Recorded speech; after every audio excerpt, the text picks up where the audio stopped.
안녕하세요. 시립용산 노인종합복지관입니다.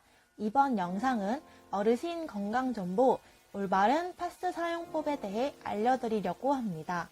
목차로는 파스의 종류, 파스를 붙이는 법, 마지막으로 유의사항입니다.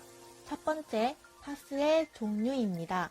파스의 종류는 총 두 가지인 섭부제인 플라스타, 스포제인 카타플라스마로 나뉩니다. 섭부제인 플라스타는 수분이 없으며 손바닥보다 작은 면적이 특징입니다. 얇은 두께이며 팔꿈치, 손가락, 그리고 무릎 같은 움직임이 많은 부위에 사용합니다. 스포제인 카타플라스마는 섭부제인 플라스타와 달리 수분이 있으며 넓은 면적, 두꺼운 두께가 특징입니다. 등, 어깨, 허리와 같은 움직임이 적으면서 넓은 부위에 사용합니다. 또 파스는 기능별로 종류가 나뉘어집니다. 파스는 기능별로 핫파스, 쿨파스, 그리고 한방파스로 나뉘게 됩니다. 첫 번째로 핫파스입니다.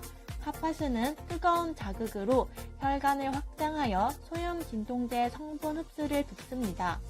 핫파스를 사용하는 가장 대표적인 증상에는 염증이 가라앉은 후 만성 통증, 근육 뭉침, 어깨 걸림, 수심에 사용하면 효과를 보실 수 있습니다. 하지만 염자의 핫파스를 사용하신다면 부종 유발, 통증 악화가 우려되어 사용에 유의해야 합니다. 두 번째로 쿨파스입니다. 쿨파스는 냉감으로 피부 열을 식히고 혈관을 숙축시키면서 부상 부위 진정, 염증과 지혈에 도움을 줍니다. 쿨파스는 부상 초기에 사용하는 것이 좋으며 사용하는 가장 대표적인 증상에는 급성 염증, 급성 타박상, 붓기 완화, 가벼운 골정상, 그리고 멍이 있습니다. 마지막으로 한방파스입니다. 한방파스는 진통저염에 효과가 있는 한약재 성분이 포함되어 있습니다.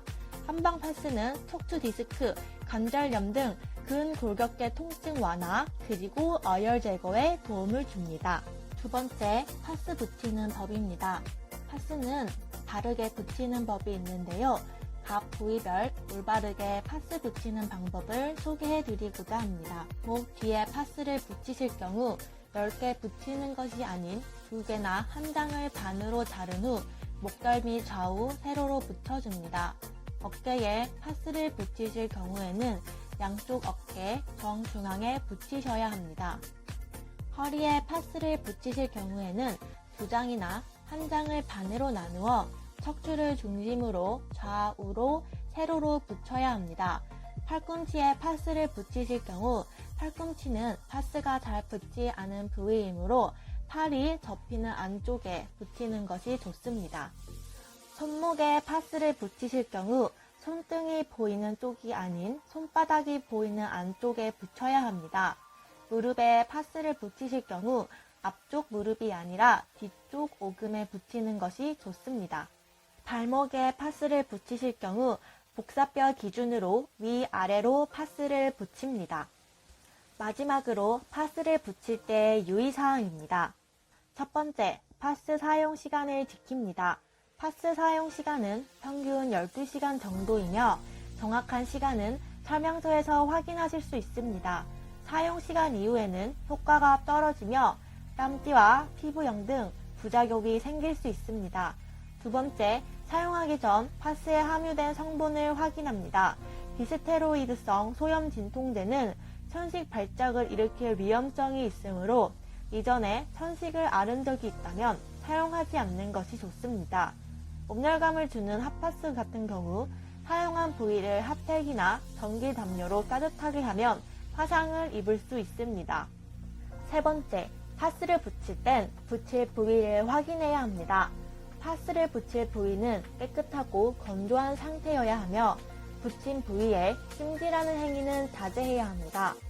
파스는 피부에 자극을 주어 발진이나 알레르기 등 이상 반응이 일어날 수 있으므로 손상된 피부, 피부 질환이 있는 부위, 눈과 코, 점막 주변 부위에는 사용하지 않는 것이 좋습니다. 네 번째, 파스를 뗄 때에는 조심스럽게 떼어냅니다. 파스는 접착력이 강하기 때문에 한 번에 떼어내는 것이 아닌 조심스럽게 떼어내어야 합니다. 파스가 잘 떨어지지 않는 경우에는 1, 2분 정도 물에 불린 후 떼어내면 좋습니다. 지금까지 영상을 유익하게 시청하셨나요? 올바른 파스 사용법을 통해 더욱 건강한 생활 하셨으면 좋겠습니다. 다음 영상도 유익한 정보로 찾아오겠습니다.